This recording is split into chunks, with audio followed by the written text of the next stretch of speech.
Devil's advocate for a second. He wants smoke, I'll bring the matches. When it comes to pop culture and fun, we're the whole meal.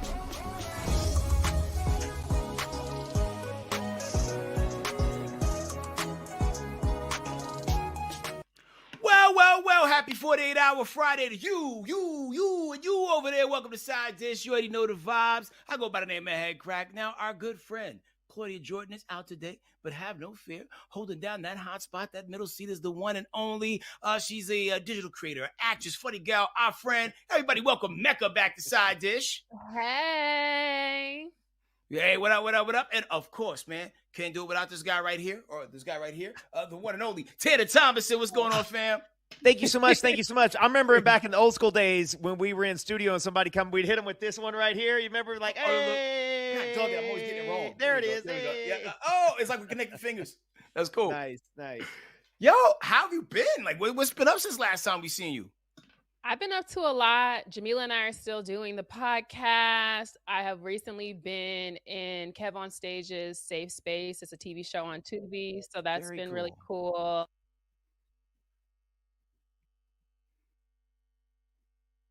This is good stuff because I think since last time, I think you guys did Essence Fest or something like that. Yeah, we among did other Essence things. Fest, and then we were at the Urban League conference speaking. We've gotten to do like a lot of stuff since y'all saw me. I think it was like 6 months ago. We love to see the growth. We love that. We love it. Yeah. Coming down here to hang out with us little people. We appreciate it. I said, oh my God, y'all got Claudia Jordan. Y'all know I love the Housewives. I said, word. Yeah. Man, hopefully there's a space, time, and place where all four of us could be in the squares together, or maybe rock something live, man. We'll cook it up. Right. Because hey, so if you guys been following movie news, pretty exciting stuff. We're going to get started here. The Oscar nominations dropped today. And y'all know what movie? Sinners made history, getting 16 nominations, which is more than any other movie in Oscar history. Again, Sinners is the most Oscar nominated film of all time now. Here's a couple of what it's up for: Best Picture, Best Director, Ryan Coogler, finally getting that nod. Best Lead Actor, Michael B. Jordan. Best Supporting Actor, Michael B. I'm just kidding. Best Supporting Actor, Delroy Lindo. Best Supporting Actress, Wunmi Musaku. Original Screenplay, Casting, and Film Editing. Also, they got nominated for cinematography, and they should spell that with an S. Production design, music, original score, music, original song for I Lied to You, makeup, hairstyling, sound, visual effects, costume design. Ruth Carter got that, who becomes the most nominated Black woman in Oscars history, which is dope. Shout out to the real HU. Shout out to Hampton University. Whoa, I thought you was going to say Howard. No. Miss Carter is Hampton alum. Okay, cool. That's what's up, man. We learn something new every day. Also, got a shout out to Tiana Taylor and our favorite white guy at the moment, other than Tanner, Timothy Chalamet the God. He's up for Best Actor, as well as Tiana Taylor for Best Supporting Actress. Who do you think is gonna pull it off, man? Do you think Sinners is gonna sweep, or will this be a Carrie moment where they're gonna dump blood on us on stage and we walk away with weird awards? This is interesting. We're at an inflection point. I'm trying to remember the last sweep. Was the last sweep the Avatar movie? What was the one from a couple of years ago where he gave scary movie. Everything all at once? I think Parasite got busy. Yep. Parasite won a lot. I don't think Everything Everywhere All at Once swept, but I do think it got Best Picture that year. I feel like Mad Max got more awards than it should have for what that was. Not the one with Charlize Theron, but the one before that, Fury Road, I think it was. Yeah. Didn't Titanic hold this honor at one point for most Oscar? I think 12.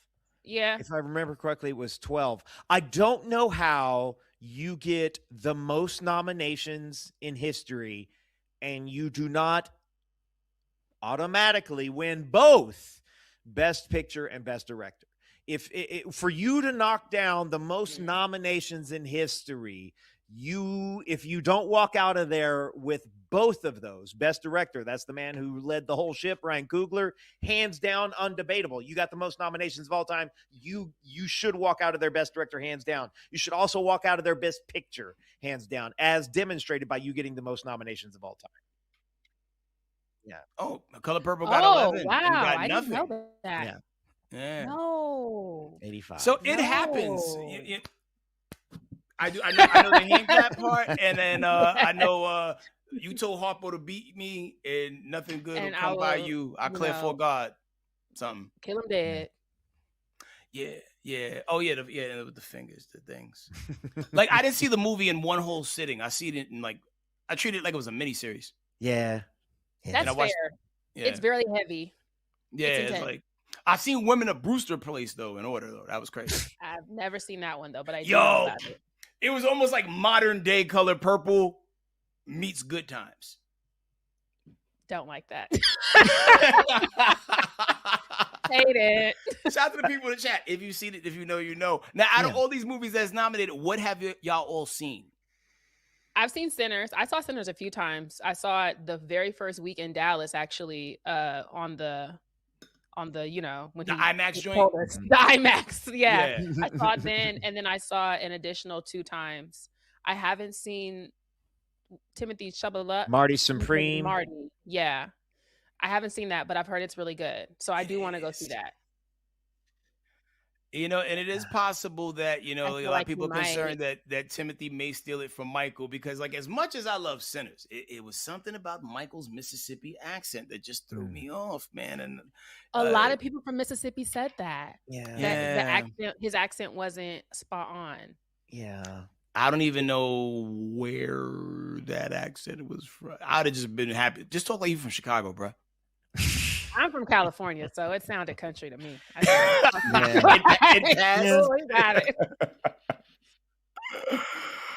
All right, well, switching gears and moving on. Let's talk about Daniel Caesar, man. He popped up on the Breakfast Club and said this about who he thinks monogamy is really for and a man's ability to be faithful. Check it out.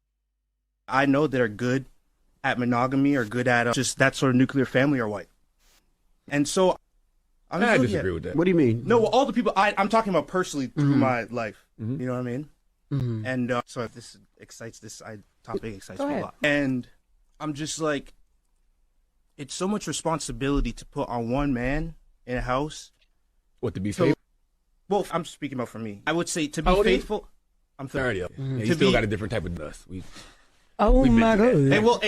And that's what I'm saying. So it's like you're a faithful man now. Yeah. But there was a time you're supposed to provide. You're supposed to go out and deal with all this in the world that you're protecting your family from, your girls. You're supposed to go out, provide, deal with all this, protect. And someone has to tell you what you can and can't do with it as well. You know what I mean? Well, I don't think it's about somebody telling you what you can and can't do. When you decide to make vows with a woman and you tell God, this is the woman that I want to spend the rest of my life with and be faithful, you made that commitment. All right, Mecca, what do you think? Do you feel like monogamy is really for Tanner's cousins? DJ Envy is not a good person to be having that conversation with. But, I either Charlemagne either, but, I heard black men don't cheat. That's what I was told. That was the song. I don't know that it's a whole thing. FBA, it's a whole thing. It just sounds like he didn't have some great role models growing up, some maybe systemic issues going on there. I don't want to pry too deep, but the black community just let him back in. So I don't know why he would say this. Oh, help me out. What happened to where the black community changed the locks on him? Years ago on Twitter, when Yes Jules was being called out for appropriating, I think she wore singles, she wore braids or something, and she was getting called out for it. He defended her, and Black Twitter was like, "Why are you defending her? We're going to cancel you." And he said, "Cancel me." And then we didn't hear from him for years. It was a successful canceling. And then he just started inching back, and it's been that there have been jokes flying "Oh, we're letting Daniel Caesar back in. Okay, it's been enough time." So I'm like, why would you say this? Yeah, that I do vaguely. That was when Twitter was still kind of hot before Elon bought it. I do remember that. Yes, this is still Twitter. This is still Twitter. Yeah. Yeah, it's interesting. He's 30 years old, and there's a certain amount of counterculturalism that I feel like is still very attractive when you're that age. You know what I'm saying? The idea of maybe the nuclear family isn't for me, and I think it's more for these people or more for these people. I feel like that's something that is really popular online, and you can get into the wrong podcasts, and suddenly that's filling your mind up with this kind of stuff, and that might have something to do with it. I don't know. He sounds like an incel. I'm sorry? It's like an incel, but then with an N-word, incel. But yeah. like wait, a what? incel. I picked up Like what a you was putting down. incel. I got you. Yeah. Like a Negro incel. Yeah. Yeah. Yo, I Because thought like that's the whole incel genre was of the podcast. umbrella. Like he like I'm like to Tanner's point, he's listening to like black man red pill content. Mm-hmm. Yeah, and also he occupies a space to where, like, all right, you're kind of famous, you're notable, you got more options than the person who works at Orange Julius, and your defense is going to be a little bit lower than most people because you have these options. He is playing for your team, yeah. My team? Yeah. Like far as like sexuality, like yeah. Oh yes, I believe so. Okay, I couldn't. I know so little about this man. You know, I've never looked at him like that. I don't really do like hippy dippy, like no shade. Yeah. For anybody in the chat that wants to know, what is your type? Yeah. I like low cut Caesars with the deep waves, much like Beyonce. Tall, dark, and handsome. I've dibbled and dabbled with light skinned men from time to time. Would not recommend. Plus, we were looking like Steph and Aisha, and I don't really like when people are like, "Oh, it looks like your brother." I'm not really into that. Pedo like how light? I dated someone who was like my color, and I didn't like the public perception. Wait, you ended the relationship? You ended the relationship on the public perception? No, I just didn't like. Well, he cheated, so no. Okay. But I didn't like how people were like, "Oh, he looks like your brother." I did not like that. That was like. How many of those compliments, like chopped down the tree? Like, did it take 7 of those? I mean, we were together for like 2-3 years, so it was something that happened regularly. But like afterwards, I was like, I'm good on that. You know, you're I gave love a try. Okay, good for you. Wow. You gave it a run. Thank you. Good. Yeah, we're happy. I had to lay down the beige rage. The beige rage. Okay. Speaking of beige rays, okay, so listen, people in the chat, people watching live right now. Sometimes we honestly have no idea what's about to happen next. I have no idea what's about to happen next. What I'm going to read, however, is what has been what we're getting into. The producers have a question, and they want to know if any of us recognize this woman. We haven't seen this photo before. Nobody knows what we're about to look at. Oh wait! Oh no! Oh no! Oh no! Wait, Tanner knows her? Because it says cams and behind. Something tells me she does a certain type of film. Oh no! Hold on a second. Okay, I just want to say that I absolutely do not recognize that woman. Okay, she evidently, this young lady attended a college football game recently on ESPN. All hell broke loose when the cameras caught her in the stands. Here's why. Bella Danger, and she is an adult film star, and apparently she is big. This woman tweeted, "Who is this girl and why do they keep showing her all night?" And then she quotes her own tweet and says, "The answer is much funnier than I expected," because I did not think, there's no way I thought, from men saying their wives made them sleep on the couch because they knew who she was, to parents clutching their pearls, confused girlies, everybody was talking about it. This very brief crowd shot led to her giving a public apology to the Hollywood Reporter, very emotional about it, saying she would give anything for ESPN to not have filmed her. She wishes she could have supported the team like any other fan.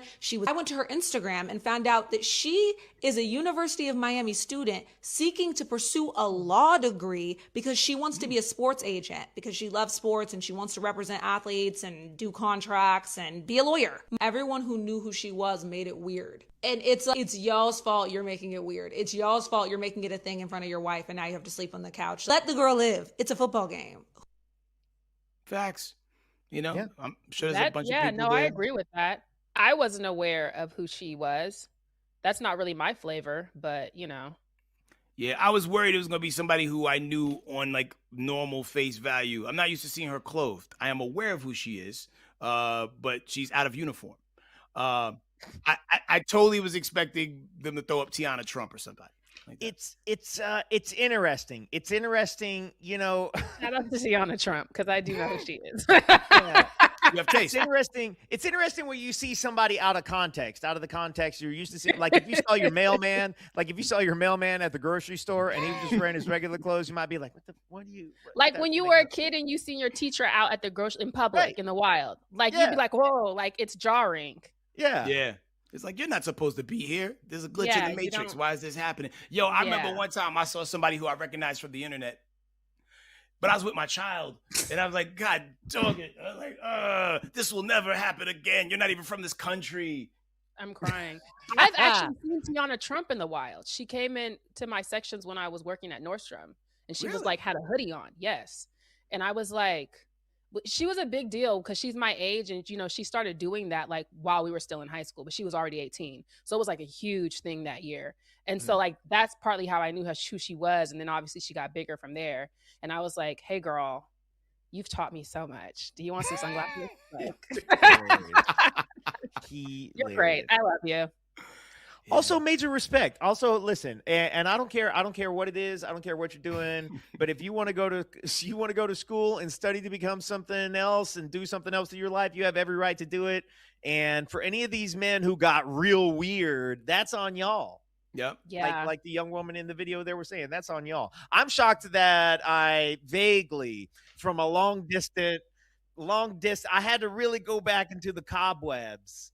But yeah, vaguely. It'd be crazy if she passed the bar before Kim Kardashian. It was never supposed to happen. No, I'm sure she will. I'm positive. I mean, she's also actually in school though. Kim is doing like the whole University of Phoenix. Well, no, California is one of the states. California is one of like 2 or 3 states where you can spend time studying under a lawyer. You don't actually have to go to law school. You could just put in the hours and they'll let you take the test. Ah. Yeah, that's how Kim's trying to do it. I need to try to do it that way. Yeah. Just to be a public defender, though. Yeah. Cool. Well, let's talk about Mary J. Blige real quick. So she chatted with her friend, Angie Martinez, and Angie asked Mary about the meme of Mary dancing on stage. You know the one we talk about, the one where she like she don't want to be there. And check out what Mary had to say. Memes, because you know you be on stage doing your little, and they act like you don't want to be there. You talking about the ones they talking about when you be like, yeah.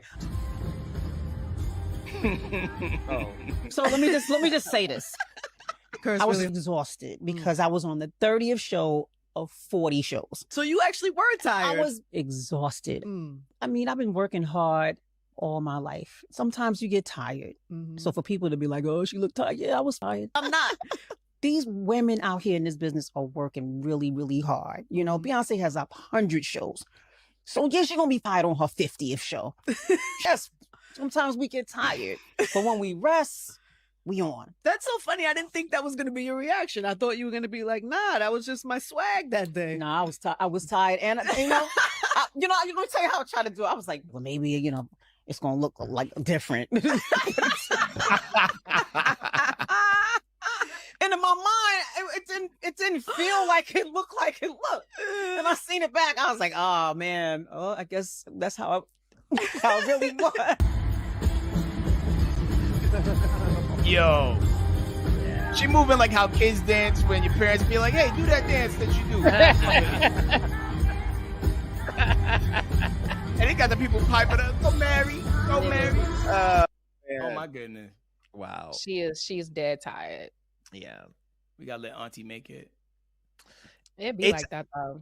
You got to do a lot of shows. You got to be famous for a long time and do a lot of shows that you can get tired on stage. You know what I'm saying? It's like I get hyped up for this show. Like there have been times where I've come to do this show and I've been like a little tired of sleeping in the afternoon, but just this right here is enough to get me going. I can only imagine how many shows you got to do up on Mary's level where you're like, maybe I'll just take a little. Maybe just a little shuffle, like not a big kick. Yeah. I mean, like you can go full on lazy and pull a Mariah and have people carry you like you pizza. You know what I'm saying? All around the stage. But at least Mary, like, try to at least get a half an inch off the ground when she do that kick. And I salute her for that. Like, I think her telling us she was tired makes it even funnier because it's like, okay, yeah, so this is being used correctly. Like, I am exhausted. Yo, you know who leans into that? Bobby Brown on the New Edition tour. Like, when, like, the rest of the crew be doing all the choreography, he'll just stand on the side of stage and just take deep breaths. And because, you know, like he don't want to play himself and he know what it is. And, you know, sometimes you got to lean into it. And like, if people are laughing, give them something to laugh more at with you. You know what I'm saying? Be in on it. Yo, have you guys seen these clips? And I wish we had a video for this, but have you guys seen these clips of like Katy Perry running around where to me it looks like she's trolling the audience? Like she is doing anti-choreography where it's like she doesn't look tired, she just looks like she doesn't want to be there. Have y'all seen this stuff? No. I've seen some of the stuff from like the Vegas stuff, the bad choreography. She's like Ashley Simpson if she didn't get caught. You know, remember that one time where like that time where she like Ashley on stage on SNL? Yeah, like she got Milli Vanilli'd. Her CD started skipping and she did like a little tap dance and got up to stage. Off of there. And Katie just kept on rocking, yo. Well, off the break we go. When we come back, man, what we got? Like, Jaden Smith got bloody shoes, and we ain't talking about the red bottoms, man. We'll tell you about that and other things coming up in 2 minutes.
Welcome back. And you know, when it comes to fashion, Jaden Smith does not do basic. If it's in the box, he's already stepping out of it, because Jaden just dropped a bold, out of the ordinary collection with Christian Louboutin.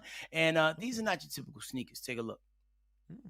Debuted his first collection for Christian Louboutin, and I'm torn. These boots with the paint dripping down, red Christian Louboutin, are fire. It feels very conceptual and intentional and very Jaden. But then you get these boots that look like somebody finished on the shoe. We get into these furry boots that look like somebody skinned Elmo alive. Or something out of Dr. Seuss. And if you thought Louboutins were hard to walk in before, the platform on these derbies looks difficult. Looks like you might be struggling. This belt feels lazy. I would have liked this bag more if it didn't have all these labels on there. This is interesting conceptually because it's like a shoe cover shoe. I hope there's enough support for you to be able to walk in these. This looks like something I've seen before. I don't know if it's Balenciaga or Margiela, but the silhouette looks very familiar. This reminds me of Crocs. I'm all for a statement belt, but this one looks like pubes coming down. I think I would have liked this boot more if the print wasn't on there. Overall, I give this collection a very generous 2 out of 5. He's like the comic book guy from The Simpsons, but for fashion. Hilarious. Yo, some are praising Jaden for pushing fashion forward and not playing it safe, and others are wondering who exactly is wearing these on a regular day and if the collection is more of an art piece than a closet staple. Some of those actually look cool for like a one and done kind of thing. Like, you know, like you can't be seen twice in them. Especially the ones You're that look not like gonna tennis be shoes. wearing the finished boots out multiple times. You know what I'm saying? You wear the finished boots out to one big soiree or the Muppet boots, and that's all you got. I kind of like the fur belt. Fur Okay. is like in right now. Yeah. Yeah, Like a statement piece. What about the bag? I mean, if The you bag that had remember all when the little Kanye pockets? was first, no, I didn't like that. That was just ugly. But I could have seen, like, you remember how like when Kanye was first doing Yeezy, it was like, this is weird. But it's like now you get like beauty supply knockoffs of the Yeezy shoes. So it's like maybe in 6 years we see knockoffs in the beauty supply of the furry belts. I'll wait for that. It's interesting when I see people getting edgy with like chunky boots because, like, I mean, I don't know, I'm old and I remember when Doc Martens hit Hot Topic in the 90s, and I feel like I have seen the like red stuff dripping over the Doc Martens before, like candle wax versions on the goth kids, you know? Doc Martens never truly go out of style for like the alt kids, because I used to wear Docs in like high school and college, and even now, like I still have a pair of Docs that I'll put on when it's raining and stuff. Yeah. I literally bought a pair last year, but it was like for the Halloween episode. They needed me to dress like Lenny Kravitz, but I like them. You bought a pair of Docs for Halloween? Yeah, because I'm more of like a Tim's kind of dude. Yeah. You know what I mean? Like, you know, so like, oh yeah, when it's like, yo, that you makes need these boots to complete the look. I like, you know, I had to go to like 2 stores, I think, to eventually find a pair of Doc Martens, and it was like, these are comfortable. Like, I was also late to the Uggs party too. Like, I thought Uggs were just chick shoes, and when I finally got them, I was like, whoa, this is what it feels like to have your foot in a kangaroo pouch. It felt really good. I thought you were gonna say something else. I am so curious as to what that thing was. This comment right here, I was a month ago years old when I found out Christian Louboutin is black. That's from YAJ 2043. Wait, is Christian really? I had no idea. I thought he. Oh wow, I did Can we not know get that photo back, or is that a whole part of the video there? That photo of Jaden and Christian, maybe the two of them, or is that part of the pack? We could just run the video Google game. the man. Okay. Yeah. Debuted his first collection for Christian Louboutin, and I'm. Oh, okay. Oh, because he's bald. Oh, interesting. He looks like my dad. Yeah, I guess I thought he was I thought he was one of my French cousins. I thought he was Hispanic. I thought he was his last dead, name's like most designers. Oh my god, he's very much still alive. He's very much alive. But also, okay, side note, this is the most Jaden Smith collection I've ever seen. You know what I'm saying? Yeah, it fits him. Yeah, not everybody can pull it off. Yeah, it's also probably like thousands and thousands of dollars per piece, you know. That part too. So we just got word that he's French and Egyptian from our producer Arlene. So let's just say, Mecca, if you're out at like Golden Triangle Mall, that's in Houston, yeah? That's a place, right? Is that still open? Willowbrook. Willowbrook, yeah, Willowbrook Mall. And you see a person wearing the Muppet shoes, the Jaden Smith drip. Would that intrigue you? Would you talk to this person, or you know? I think I'd just be like, that person is fashion forward. Like, that's the thing about Jaden Smith. It definitely gives like, you're fashion forward, but this isn't for regular people. Mm-hmm. You know, like this is for people who are going to the art galleries on weekends, not to the section. Like, you know, like I'm not wearing this to the club. Got you. To be wearing that Sesame Street, I taxidermied that one Muppet that ate the other Muppets back in the day. You know, the big ones. To wear that out and just like flex on people at the art gallery is wild. The only other place you can wear it is on stage at like a festival or something. I don't know where else you're wearing those. Like little Uzi Vert would eat that collection up. Yeah, big facts. Like, because like every time I see Lil Uzi Vert wearing anything, I don't know where he got it. You know what I mean? Like, and that's how some certain people operate. Like, they got that gear that, like, you don't know which store that's from. And it's also a height and size requirement. You don't see big 6'7" dudes wearing stuff like that. It's always people who are below 5'8". Like a petite man. Yes. Yeah. Kidnappable dude. A kidnappable man and his gigantic furry boots. Okay, moving on. This is an interesting one. Talking about the Lakers and LeBron. They got a little drama in there. With the Lakers, everybody knows the drama doesn't just stay on the court. Sometimes it's the front office, the back hallway. There's a lot of Real Housewives energy up in the Staples Center. So it seems like Lakers governor Jeannie Buss, that's her right there. Jeannie Buss, she felt like LeBron might have acted like he was bigger than the franchise, bigger than the program, and that he was flexing his power. Yep, and it all allegedly started after the failed Russell Westbrook trade that LeBron pushed for but did not take accountability for. Now, back in 2022, Jeannie contemplated not extending his contract and at one point considered trading him to the Clippers. Now, reportedly, the relationship got tense over the 2024 draft pick of his son, Bronny, with Buss feeling LeBron didn't show enough gratitude. Now, despite their issues, after the record-breaking sale from the Buss family to Mark Walter and his ownership group, Jeannie said it's really not right, given all the great things LeBron has done for the Lakers, that he has to be pulled into my family drama, Buss told Amick. To say that it wasn't appreciated is just not true and completely unfair to him. So, yeah, I feel Jeannie was right. Did LeBron's level of influence help or hurt the Lakers on the court and off? I don't watch sports. So my question, the way I would answer this is, how many championships did LeBron bring the Lakers? That's none, right? None. Isn't that zero? No, I think I know that. I don't think there's a one. I don't think LeBron got one championship with the Lakers. Somebody double check me. I'm not the world's biggest basketball fan. I just lived in LA for almost 20 years. Jeannie Buss is a name that, unless you live in Los Angeles, you've probably never heard, probably don't care anything about, and that's just fine and dandy. Jeannie Buss's father, Dr. Buss, Dr. Jerry Buss, created that. What we got, HK? I saw you check. He bought one. He got one there in 2020. One in the pandemic year. Okay, there we go. Oh, that's why we don't know. Yeah, that is why we don't know. And I don't know how many other words. Yeah. And 2020, I mean, yeah, that's also the year that we lost LeBron, or not LeBron, but the year we lost Kobe in Los Angeles, March of 2020. And so that, for a Los Angelian, was the big thing that year. Dr. Jerry Buss made the Lakers. And so as far as like the general public knows and loves LeBron, but if you lived in Los Angeles and you have a long-term relationship with the Lakers, you know the Buss family picked the Lakers up and made them the show. And so it is weird to see someone very presentable like LeBron, and then we're like, who's Jeannie Buss? But Jeannie Buss's dad built the Lakers, and then she took over the Lakers and continued to grow the franchise. And then they just sold it, which honestly makes me a little sad, but that's what's up.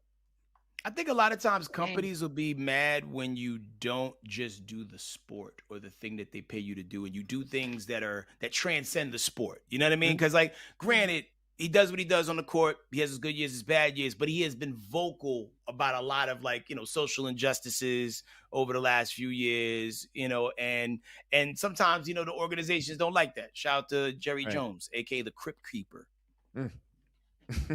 Yeah, Jerry's gotten a little too political. Jerry Jones is like the primo example of you like what's going on with the team a lot of the times, but the way that he moves outside of sports is not something that people are a fan of typically. Yeah. He seems like a very whack dude. And he's old enough to be in a part where hey, what are you from a part of town? Like, what are you doing drinking from my fountain? Yeah. Yo, have you seen that photo of him from back in the day? No. Did he still look the same? There is a black and white photo that you can find of. Do you know what I'm talking about? I know what you're talking. He was doing something to some black students that was trying to come in, right? Well, I don't know if it was that, but he's in the background because he has a position of defense when he talks about this photo. The way he talks about this photo is that he was just there observing. But I believe it is a photo of some white students, because he's young, reacting negatively, as one might predict, to a black student trying to come into a classroom or walking by like on college campus or something like that. And in the background is Jerry Jones. And for his record, he just said he was observing, and he doesn't have like on his face, you know, like. But yeah, Jerry he's just Jones, there in the picture. He's just like present, but it's clearly him. It's very obviously him. It's almost like when you see photos from the Montgomery boat brawl. you can look and see who was on whose team. Yeah. I still think about Aquaman at least once a month. Aquaman, that's crazy. I still think about Aquaman. But also, just for anybody watching, like the Bus family, like I lived in LA for a long time. The Bus family is the kind of family that you want to own the franchise that you love because they are there for the franchise. So anyhow, that's it. Let's get off my soapbox about that. You're a Lakers fan, Tanner, or you just like you said, you just lived in LA? Because they have the Lakers and the Clippers. Yeah, it's interesting. The Clip show is a little different than the Lake show. Jerry Buss had a lot of swag. And he brought in, he just grew it. He just grew the whole franchise. He's responsible for Magic Johnson and the Titan that he's gone on to become. Like Jerry Buss had a nice thumbprint on it for a long time. I just love LA. I love LA. We love it. Can y'all name Clippers? Oh, well, Blake we had Griffin? Blake. Yeah, we had Blake Griffin. We had CP3 for a hot minute. That's it. They came a long way because, years ago, you could just tell people you was with the Clippers, and if you looked the right height, they'd believe you. You know what I mean? We've come a long way. Cool. Hell yeah. Yeah. Okay. All right, guys, we're going to be back in 2 minutes with a little more side dish. I'm going to dig in the comments and see what y'all got going on. We'll see you in 2.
All right, welcome back, guys. The Winter Olympics is just right around the corner, and ski jumping officials, I'm talking about people who go, shoo, they're cracking down on cheating. This, believe it or not, includes jumpers allegedly adding extra padding down south, if you know what I mean. They're trying to get an edge on the competition. Now, here is why it matters. Let me get that little jump footage so people can, there we go. That's me. That's me. And I'm jumping right there. Just kidding. Okay. So ski jumpers, when these people jump, they're not just jumping, they're gliding, right? Like the suits and everything catch the wind. The bigger their suit is, there we go, spread eagle, the more lift they got.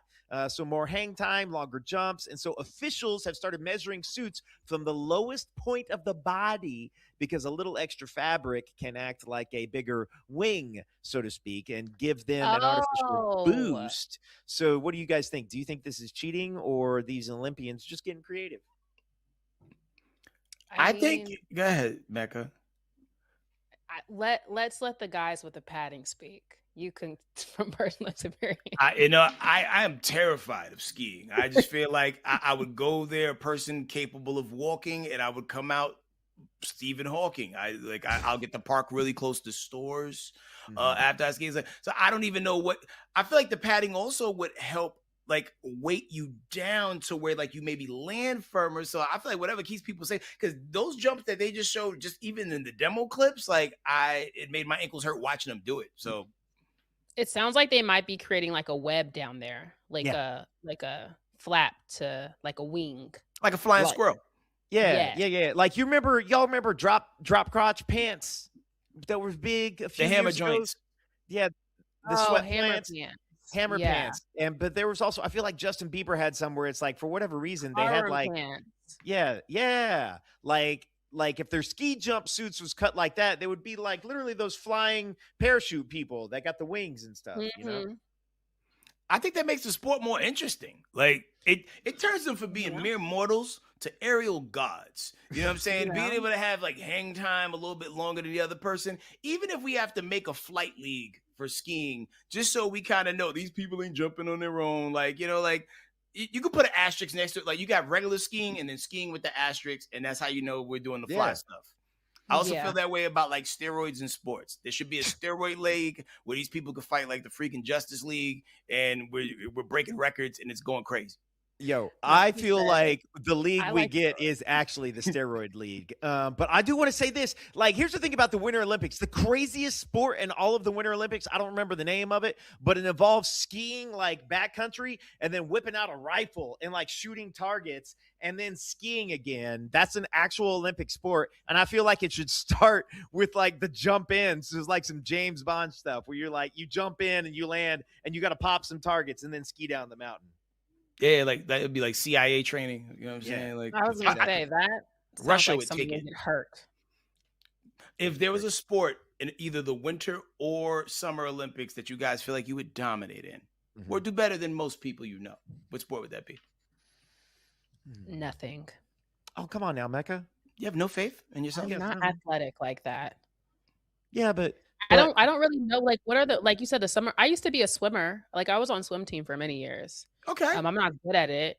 My stroke was butterfly. So okay, I feel like you could beat the other two people on this panel that you're with right now because you have the swim team experience. Yeah, the fact that you said you had a stroke, like I don't have. I like froggy style is how I swim. I don't know. My stroke would be. Oh, like you win. Mind you, you could have said deep stroke. Like I didn't want to make it weird, man. HR, man, like, you know what I'm saying? like we still work for that's HR. yeah. The permanent stroke. I don't think we have any stroke people working on the show. Yeah. Maybe he'll talk out of the other side of his mouth when he heals up stroke. Okay. I'm nominating Mecca for next year's Olympics. You know that joke, what's up your butt? Well, it turns out the government actually knows that answer. That's right. Big Brother is watching and keeping receipts. And according to the New York Post, the U.S. Consumer Product Safety Commission tracks emergency room visits and why people end up there. And yes, it includes butt stuff. Okay. So evidently, oh God, I have to read this. I have to read this out loud. Okay. Sex toys aside. Last year's highlights. So the top 8 things found in butts in 2025. A baseball. Uncooked pasta. Why? Seasoned now. A doorknob. Not attached to door. A dog's chew toy. A plastic coat hanger. A corn cob holder. A shampoo bottle. And an egg. An egg? An egg. Yes, an egg. No information on if it was hard boiled or not. Cracked? Here's what Chicago ER doctor Kenji Oyasu has witnessed. Room doctor, they always ask me 2 things. What is the sickest thing you've ever seen? And what's the weirdest thing you've ever pulled out someone's butt? People come in with stuff up their butt. I'd say one of the most memorable ones was a guy came in whose complaint was personal problems, which I always know is going to be usually butt stuff. I go in to see him, and he says that he and his girlfriend got a little crazy last night, or maybe 2 days ago, put something up there, and he can't get it out. I said, you know what? No judgment. I get it. This was a Yankee Candle. And I'm not talking about just the little baby one. I'm talking about the desktop jar. And not just the top, but the whole damn thing. So I stopped asking questions like, how'd you get it up there? Or what were you thinking? Because that's not important. The question now becomes, how do you get it out? How do you get it out? I don't know. Kick them on the side. Hope it shatters neatly. I don't even know. That's just, oh. Well, I'm clenching right now. And do you really think his girlfriend did that? Yeah. Yo, HK, come on. Like, okay, that's the thing is, like, this dude rolls up in there and he's like, I got this thing, me and my girlfriend. Come on, bro. A Yankee Candle. The Yankee Candles are so wide. They really are, yeah. Like, because I can't think of a time I've seen a slim Yankee Candle. You know? No, what I mean? no, Like, they're always super fat. Yeah. And then it's glass, so that's like scary. You're not afraid of it to like burst. You're like, you're done. People of a certain age remember a horrifying internet video. I'm not going to say anything else about it, but okay, yeah. I'm getting from the control room. Some of us remember. Yeah, it's weird. Like, I'm still obsessed with the and I'm idea happy for that he that. went in there and said him and his girlfriend. Like, that made it less embarrassing. Either way. yeah. I have seen TikToks like this before. At Christmas time, I saw a video of a lady saying, don't put the mini Christmas trees up your butt because they don't have a plug or anything to pull them out and you'll have to go to the emergency room. Like, apparently that's a thing. How many of those incidents happen to where they, you know, at what number days, like, all right, we got to do a PSA? Like, do you think it was after 0 the 7th days person? without butt stuff at the emergency room. No, I guarantee you, here we are, January 22nd. I bet ER doctors were yanking stuff out of butts January 1st. Yo, and if we have any doctors in the chat, because we are a highbrow show, please let us know that, you know, because I'd imagine when people come in with these things, right, you know, they keep it professional while they're in front of the patient, but then when they go on a break, we'd be like, hey, yo, in room 317, like there's something going on in there, like Yankee Candle. Yeah. Yo, I would be trying to figure out what the smell was because they're kind of expensive. So Justin Harris said his boo-boo is going to smell like dry cleaning sheets for the next 3 months. That's what I'm saying. It's going to smell like pumpkin spice. Yeah. Like quality candles. Gosh. Man, hope it wasn't nothing seasonal. You know, like you shouldn't be smelling like, you know, pumpkin spice in July, you know, like right. Wow. Oh man, what's the craziest thing that sent you out to the hospital? Let us know in the chat. Anyway, when we go back, we come back in 2 minutes. We got the question of the day. All hands on deck. We'll see y'all in 2. Every time he passes.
What? Welcome back. Rest in peace, Mr. Hands. It's time for the question of the day.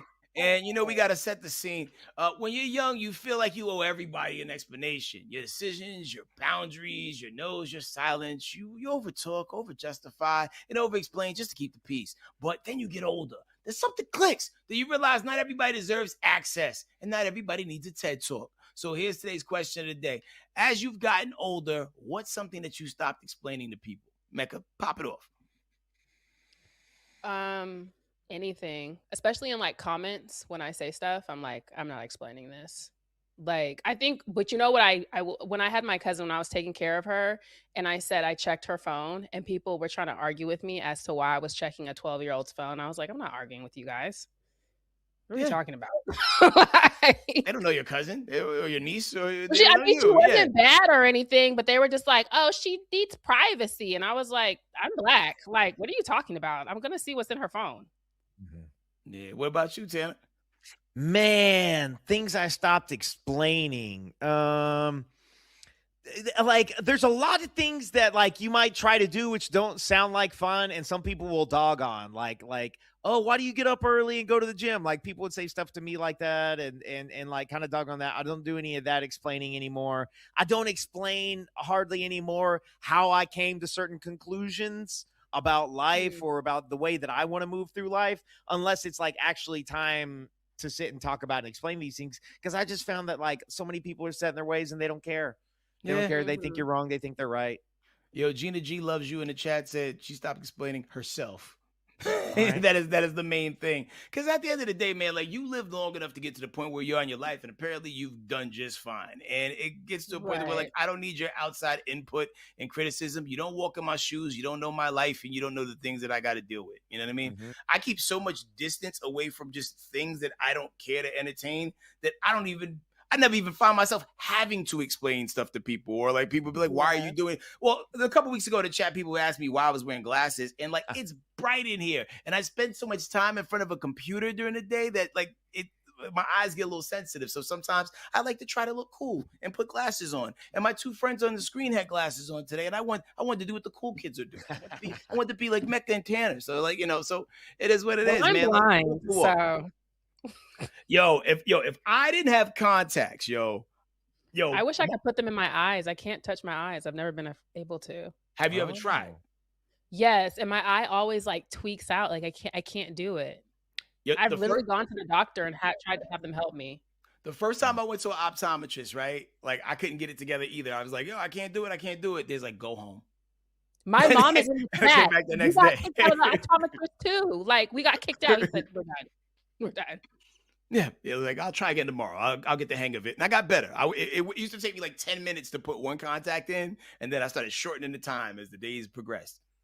So shout to y'all. Shout to all the people who figured it out. In the comments, like what else is it? I tell you what, like a switch that I made in my mind and that really helped me out is like, if you like something or you got some like little artsy thing that you're into or whatever, and maybe it's something you create, maybe it's something you consume, and people are like, why are you into that? Those are not the people for you. You need to find the people who are also into that thing. And those are the people you need to talk to about that thing. Because if you like something and other people don't like it, then it's not for them. You ain't got to explain it to them. That's how I feel about religion. Like, I'm not trying to convince you of what I believe. And I don't want to be convinced of like what you believe. Like, we're good. Like, Yeah. Everybody got their own manual and rule book. It's cool. It works for them. Yeah. Just vibe.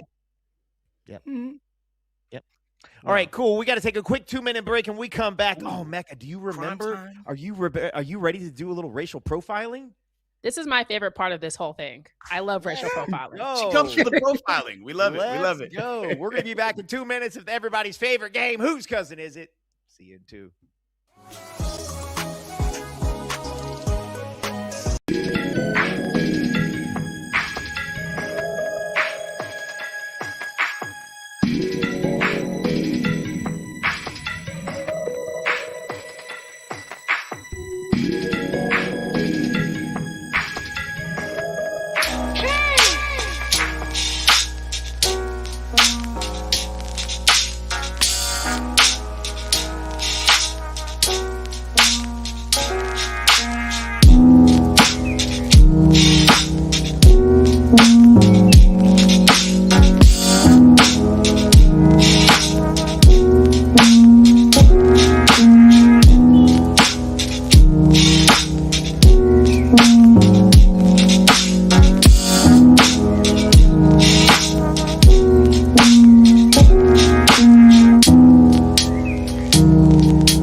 Oh my gosh, you guys, we're back and it's time for everybody's favorite game.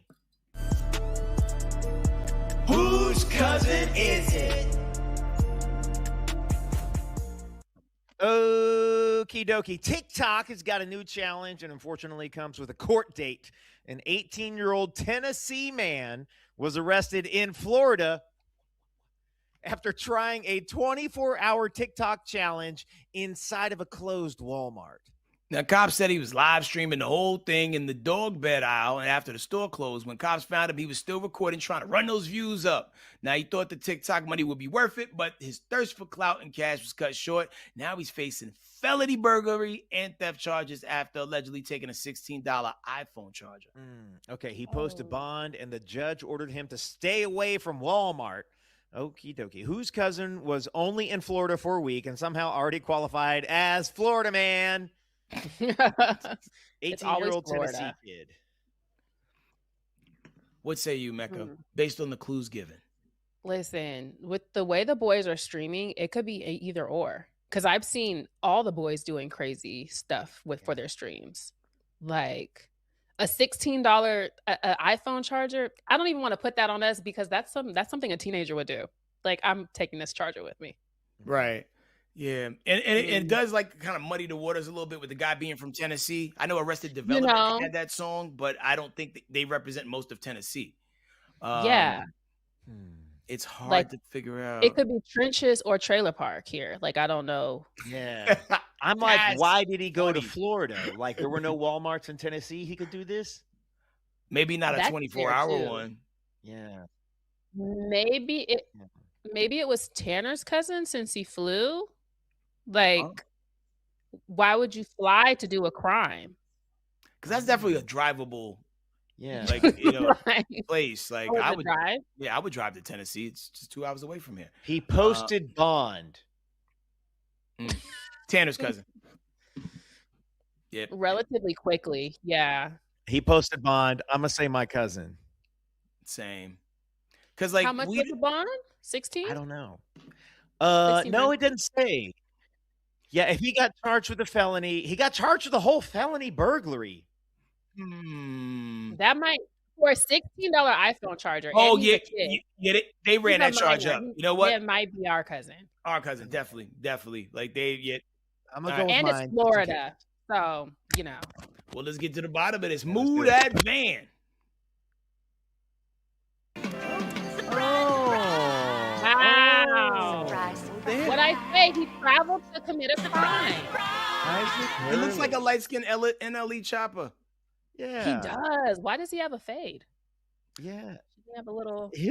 Okay, this is my cousin, right? It is, but he definitely knows.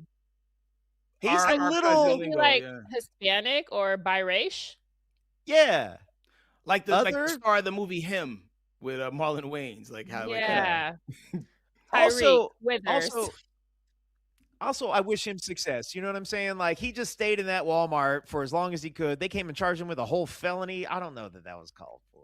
If he didn't have that fade, they would charge him for less. Mecca, if you had to tell people where they could find you in your amazing podcast, where did they go? Mecca Valley. You can listen to my podcast every Thursday with my homegirl Camila Bell, Unhinged and Immoral. Thank you for Mecca, thank you so much for joining us. Bye.